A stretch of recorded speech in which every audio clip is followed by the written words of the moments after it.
बंधुगण नमस्कार। आपण समस्ते हेले इंटेलिजेंसिया शॉर्ट नोटिस रे आसी पारिचंती। मु आपन को बहुत बहुत धन्यवाद बिजु जनता दल तरफ रु मु दउची आपन को। आज जो विषय उपरे आपन को संगरे मु चर्चा करिबे गोटे अत्यंत सेंसिटिव विषय।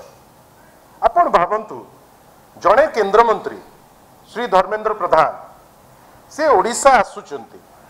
ओडिशा आसिकरी हठात किनी जाउचंती बक्सी जगबंधुंकर प्रतिमूर्ति पाखु।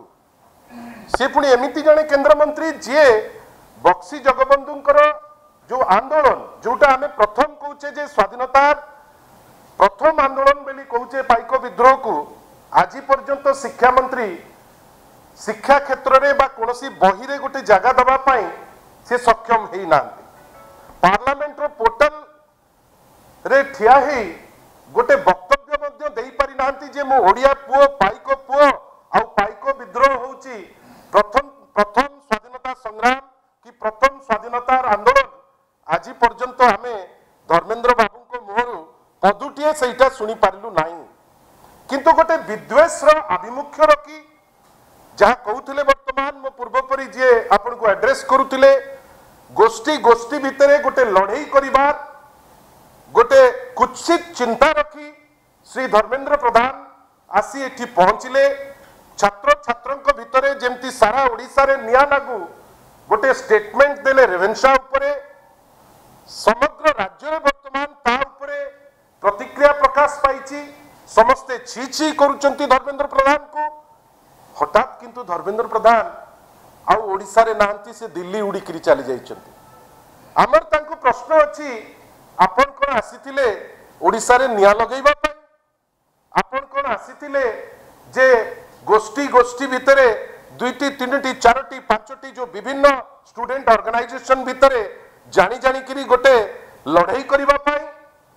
आपण आश्चर्य हेई जिवे गतकाली गोटे मसाल रैली सेव रेवेन्सा ग्रुप मिसिकरी 1000 खंडे छात्र छात्री किछि अलुमनाई हममान को परी गोटे रैली टे पुलिस परमिशन रे करा गला।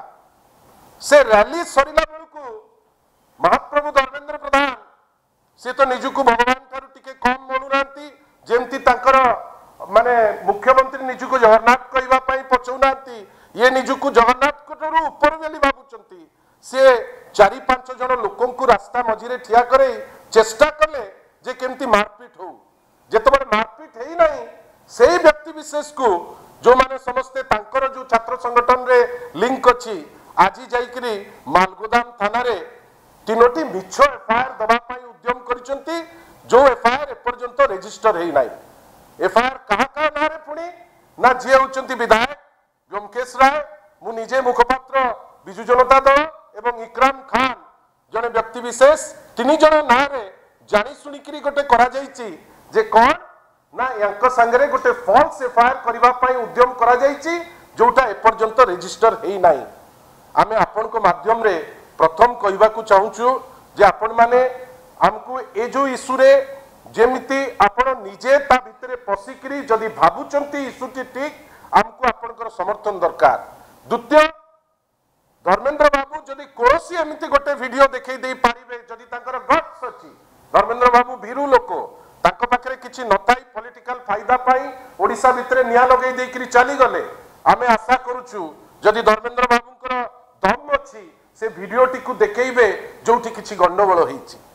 यार अर्थ कोन केही तांको विरुद्ध रे जोटा तांकर मत जो मत गोटे अशिक्षित मत जो मत गोटे तथ्यहीन मत जो मत रे कोनोसी बेस नाही गोटे बेसलेस मत आपण जने केंद्र मंत्री हेई करी देबे सारा ओडिसा चुप रहिबो कोन पई? आपण कोन भाबुचंती जे 3 जन को जेल रे पुरई देले आपण करे दुर्बुद्धि बंद हेई जिवो ना आपण ए दुर्बुद्धि देखैले आपण को लोक किछि कहिबे नाही। धर्मेंद्र बाबू जदि एई टाइप रो किछि भाबुचंती से भूल करूचंती एवं आशा करिबा सत्य संगे रहंतु। जदि के भूल करूचंती आपण तानारे केस देले चलिबो किंतु आपण गोटे जानी जानी करी आसी निया लगौचंती छात्र ग्रुप भितरे लड़ाई कराउचंती एवं गोटे जेन्युइन केस पेरुज कला बेलको मिछ केस आपण को निर्देश रहबो। खाली एतिकी आपण को माध्यम रे कहूछु धर्मेंद्र बाबू आपण जहा कले भी जो नियाटी आपण लगेइचंती ओडिसार लोक आपन को क्षमा करिवे नाही। धन्यवाद।